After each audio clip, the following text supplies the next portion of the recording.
it's almost night and day, the type of conversations that are being had around social justice, right? When Colin Kaepernick first took a knee, it was a very divisive thing, and the stance from ownership in the NFL was one that was that was combative, right? And now we're at a place where they've, I think, moved to a much more progressive message. You see the end zones, the inspired change, the marketing. They've put a lot of money and resources to elevating the the voices of the social justice movement and their players, specifically the ones who were leading those efforts.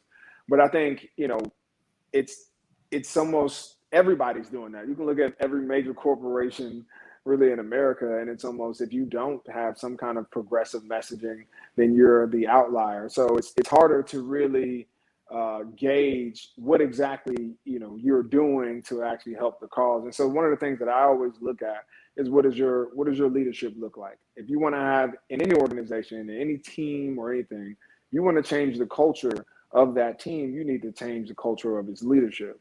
And I think when you still look at the fact that there are, I think, less than three or less of black head coaches in the league, the same as it's been over the last few decades.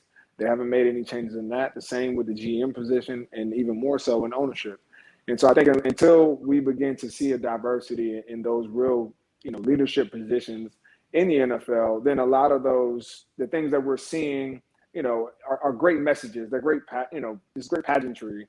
But as far as the interior culture of the NFL, it has to start with change at the top, which is why, opportunities like that I'm taking with the Burnley is important. You need those diverse voices to be in positions of leadership in order to change a culture.